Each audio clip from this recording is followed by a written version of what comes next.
Hello students आज हम जो टॉपिक शुरू करने वाले हैं उस टॉपिक का नाम है वेक्टर्स। ठीक है, तो जो साइंस के स्टूडेंट्स हैं वो तो बहुत अच्छे से समझते हैं कि वेक्टर क्या होता है। तो आज जो हम डिस्कशन करेंगे वो वेक्टर के बारे में ही करेंगे। तो चलिए शुरू करते हैं। टॉपिक है हमारा आज का वेक्टर्स। ठीक है, आइए शुरू करते हैं। वेक्टर्स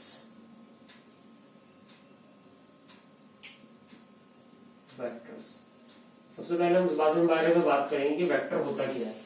देखो, वेक्टर का मतलब होता है कि एक ऐसी क्वांटिटी जिसके पास डायरेक्शन और मैग्नीट्यूड दोनों चीजें हो।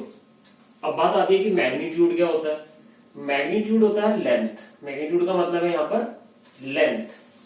सपोज कीजिए कि मेरे पास यहां पर एक फुटबॉल रखा हुआ है ए पॉइंट पर, ठीक है, और मुझे ये फुटबॉल जो है बी तक पहुंचाना है।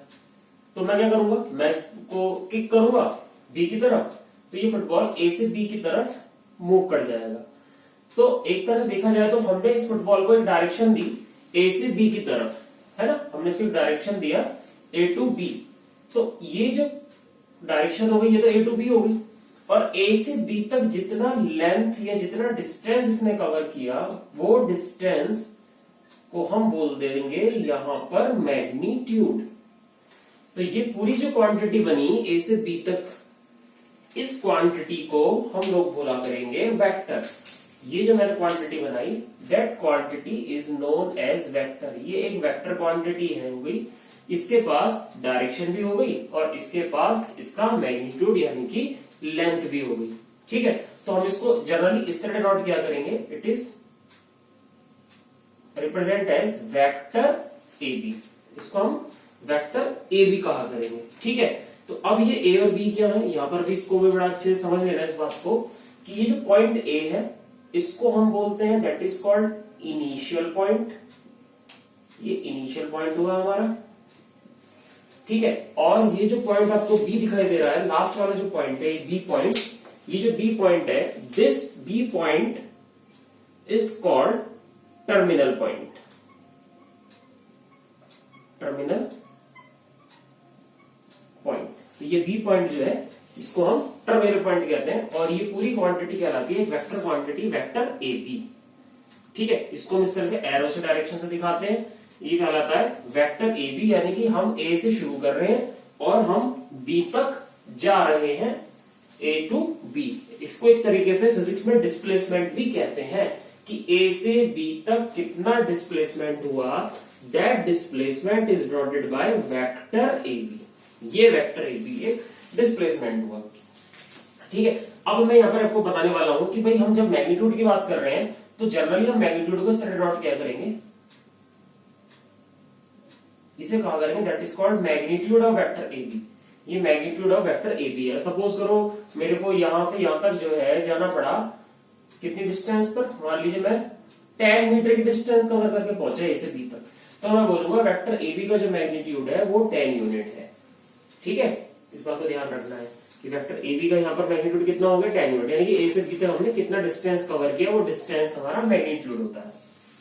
ठीक है, तो बेहतरीन तरीके से बात समझ में आ गई होगी कि क्या हमारा वेक्टर होता है। What is vector, A is terminal point, sorry B is terminal point, A is initial point, और इन दोनों को मिलाने से हमारा मिलता है वेक्टर ए बी।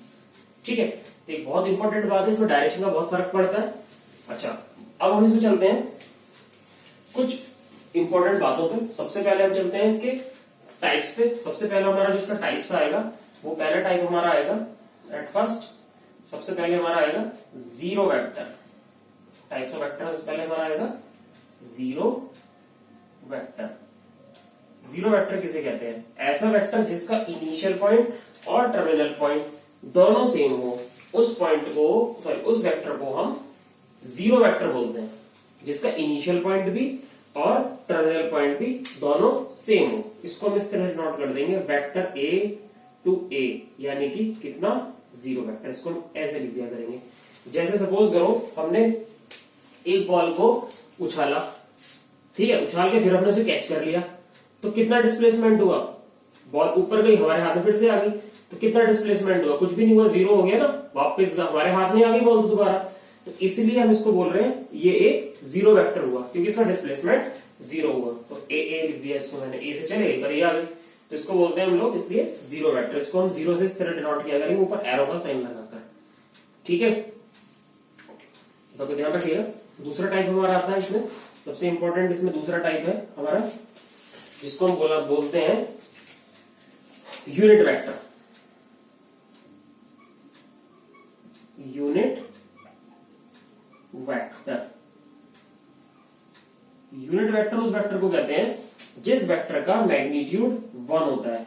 ऐसा वेक्टर जिसका मैग्नीट्यूड 1 यूनिट हो, जिसका मैग्नीट्यूड 1 यूनिट हो, उसको हम यूनिट वेक्टर कहते हैं। यूनिट वेक्टर को जनरली हम लोग डिनोट करते हैं बेटा इस तरीके से, ए कैप, उसको बोलते हैं यूनिट वेक्टर।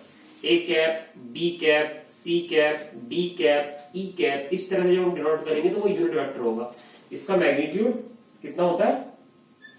इसका मैग्नीट्यूड हमेशा 1 होता है। ठीक है, यूनिट वेक्टर के अंदर ये खास बात होती है कि ये किसी भी वेक्टर का एक डायरेक्शन इंडिकेटर होता है। ये एक डायरेक्शन इंडिकेटर की तरह काम करता है यूनिट वेक्टर, है ना। यूनिट वेक्टर जो वर्क करता है वो एक डायरेक्शन इंडिकेटर की तरह वर्क करता है। कैसे वर्क करता है, आइए मैं आपको इस बात को समझाता हूं। जैसे सपोज कीजिए कि आपके पास एक वेक्टर है, वेक्टर CD, जिसका लेंथ 5 यूनिट है, जिसका लेंथ 5 यूनिट है। तो हम ये कह सकते हैं ना कि इस CD वेक्टर के अंदर कितने 1 यूनिट के वेक्टर हैं? इसके अंदर 1 यूनिट के 5 वेक्टर्स हैं, यानी कि ये 5 यूनिट वेक्टर से मिलकर बना हुआ एक वेक्टर है CD, है ना। तो CD वेक्टर का जो मैग्नीट्यूड है वो 5 यूनिट है, यानी कि इसके अंदर कितने यूनिट वेक्टर हुए? This vector contain 5 unit vectors, है ना। इसके अंदर 5 यूनिट वेक्टर हुए। तो इसको हम ऐसे लिख सकते हैं कि भाई CD वेक्टर जो है, CD वेक्टर का जो मैग्नीट्यूड है वो कितना है? 5 यूनिट है। तो हम लोग इसको ऐसे लिख दिया। अब अगर मैं ये कहता हूं कि अगर मैं CD वेक्टर को डिवाइड कर दूं 5 से, है ना, अगर मैं CD वेक्टर को 5 से डिवाइड कर दूं तो मुझे क्या मिलेगा? मुझे एक यूनिट वेक्टर मिलेगा, मुझे एक यूनिट वेक्टर मिल जाएगा। अगर मैं CD को डिवाइड कर रहा हूं यहां पर किससे? इसके मैग्नीट्यूड से, है ना, क्योंकि भाई टोटल कितने यूनिट वेक्टर से मिलकर बना है? 5 यूनिट वेक्टर से मिलकर बना है। टोटल इसकी लेंथ है 5, ठीक है। तो अगर हम इसको डिवाइड कर देते हैं इसके टोटल मैग्नीट्यूड से तो हमें क्या मिलेगा? हमें मिलेगा 1 यूनिट वेक्टर।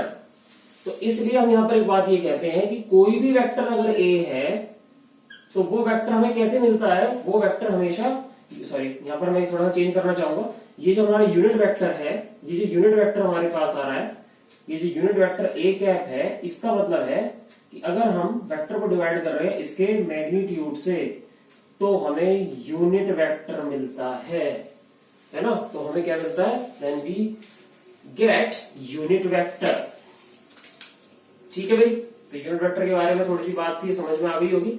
तो जनरली अगर मैं इस वेक्टर को लिखना चाहूँ, अगर मैं इस वेक्टर A को लिखना चाह रहा हूं, यहां पर वेक्टर A को अगर मैं यहां से इंटरप्रिटेट करना चाह रहा हूं तो मैं वेक्टर A को लिख सकता हूं, vector A is equals to A vector का मैग्नीट्यूड, है ना, A वेक्टर का मैग्नीट्यूड इंटू A कैप। ये बहुत इंपॉर्टेंट कॉन्सेप्ट है जो वेक्टर में बहुत ज्यादा यूज होगा कि कोई भी वेक्टर कैसे बनता है?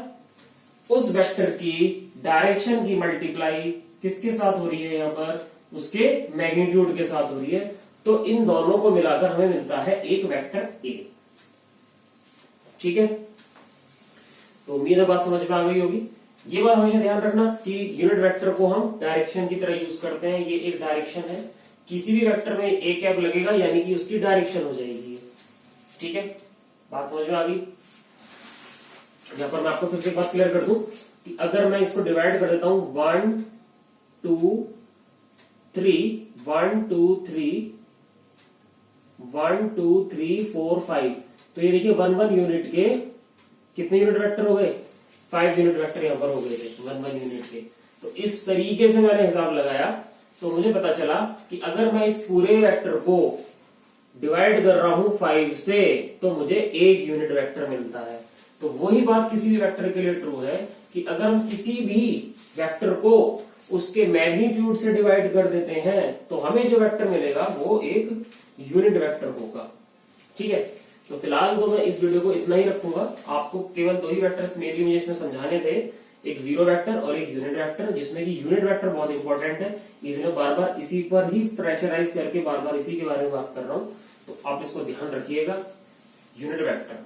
ठीक है, तो उम्मीद है बात समझ में आ गई होगी अच्छे तरीके से। तो फिलहाल इंट्रोडक्शन में इतना ही रखते हैं, नेक्स्ट वीडियो में मिलेंगे, वेक्टर्स के बारे में कुछ और बातें करेंगे। Okay, bye bye.